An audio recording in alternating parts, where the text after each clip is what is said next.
Hello class, welcome to you another video. This is the second part of the animal kingdom.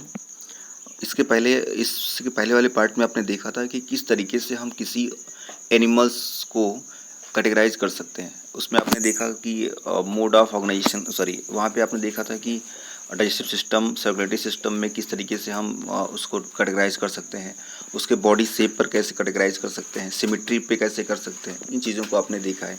अब आपको देखना है coelom के बारे में।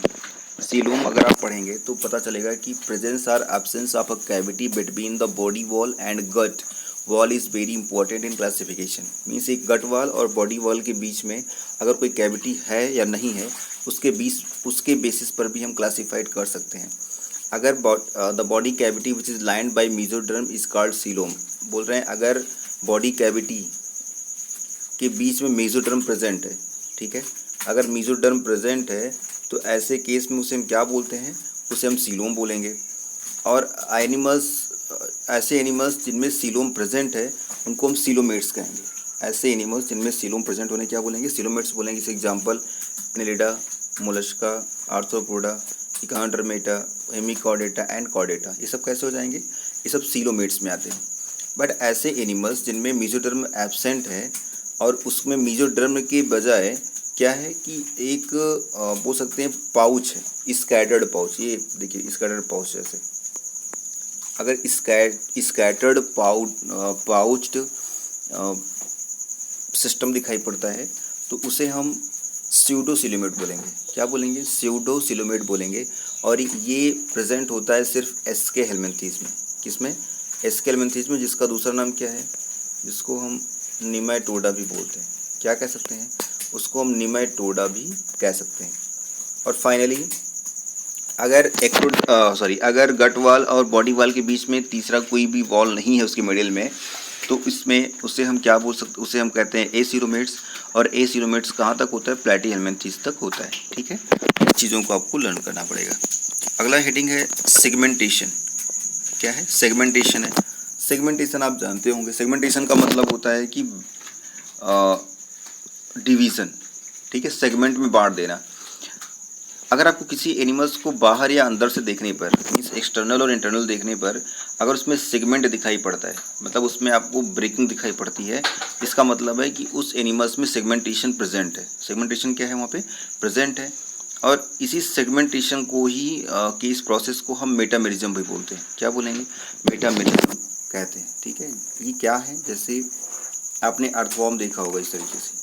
तो अर्थवॉर्म में अगर आप जब उसको इनर स्ट्रक्चर देखेंगे उसका, तो उसमें लगभग 100 से लेकर के 120 मेटामर्स होते हैं। मीन्स सेगमेंटेशन वहाँ पर प्रेजेंट होता है। बहुत सारे कॉर्डेट्स में भी सेगमेंटेशन प्रेजेंट होता है। ठीक, अगली हेडिंग है नोटोकार्ड। नोटोकार्ड हम सब जानते हैं, एक हमारे रॉड लाइक स्ट्रक्चर हमारी बॉडी में होता है। जनरली वो डॉर्सल साइड में होगा। किस साइड में होगा, डॉर्सल। डॉर्सल का मतलब होता है पीछे, बैकबोन जिसको बोलते हैं। तो डॉर्सल साइड में एक रॉड लाइक स्ट्रक्चर होता है जो कब बनता है, वो एम्ब्रियोनिक डेवलपमेंट से बनता है। जिस एनिमल्स में ये रॉड लाइक स्ट्रक्चर प्रेजेंट है उनको हम उनमें नोटोकार्ड प्रेजेंट मानते हैं, या जिसको हम कार्डेट्स बोलते हैं। ठीक है, और जिनमें नहीं है उन्हें क्या मानते हैं, नॉन कार्डेट्स मानते हैं। देखिए कार्डेट्स में सिर्फ एक ही एग्जाम्पल है, एक ही फाइलम प्रेजेंट होता है जिसको हम कार्डेटा बोलते हैं। और इसके अलावा जितना भी हो गया पोरीफेरा से लेकर के इकांड्रमेटा तक, वो सब कैसे होते हैं, वो सब नॉन कॉर्डेट्स में आते हैं। ठीक है, चलिए अब आगे बढ़ते हैं क्लासिफिकेशन ऑफ एनिमल्स पर। अगर आप क्लासिफिकेशन ऑफ एनिमल्स में देखें तो ये आपको एक पूरा स्ट्रक्चर्ड फॉर्म में दिया हुआ है।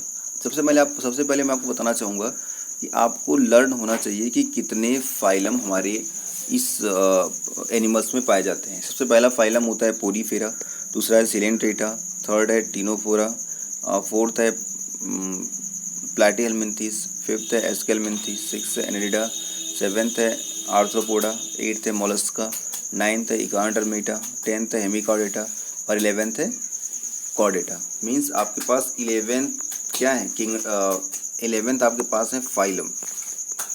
मैंने आपको पहले ही बताया था कि फाइलम और डिवीज़न एक ही रैंक के होते हैं, बट फाइलम जो होता है वो वर्ड यूज़ किया जाता है एनिमल्स के केस में, जबकि जो आपका डिवीज़न होता है उसे हम प्लांट के केस में लर्न करते हैं या पढ़ते हैं। चलिए देखते हैं क्या है। सबसे पहले किंगडम की बात हो रही है, यहाँ पे एनिमलिया या मल्टीसेलुलर ही इसमें आते हैं एनिमल्स में। इसमें दो टाइप का ऑर्गेनाइजेशन दिया हुआ है, एक कैसा है सेलुलर और दूसरा है टिश्यू ऑर्गेन या ऑर्गेन सिस्टम लेवल। सेलुलर में कैसे होते हैं, ये एसिमेट्रिकल होते हैं और एसिलोमेट होंगे। एग्जाम्पल आपके पास है पोरीफेरा, ठीक है। अगर आप टिश्यू या ऑर्गेन सिस्टम वाले को देखेंगे, इसमें टू टाइप है, एक है रेडियल और दूसरा है बायलैटरल। रेडियल वाला भी कैसा होता है, ये भी एसिलोमेट होगा।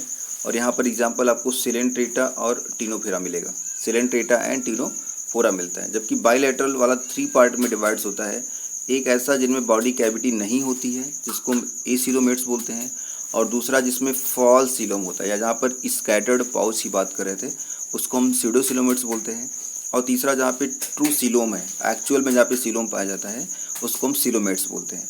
अगर एग्जाम्पल हम एसिलोमेट्स का देखें तो वो आपका प्लैटीहेलमिन्थीस है, अगर हम सीडोसिलोमेट का देखें तो वो एस्केलमिन्थीस है, और अगर हम ट्रू सीलोम्स का देखें तो उसमें Annelida, arthropoda, Mollusca, Echinodermata, Hemichordata and Chordata आपको एग्जाम्पल्स मिलेगा। तो सबसे इम्पोर्टेंट ये है कि पहले आपको पूरा फाइलम लर्न होना चाहिए। ओके।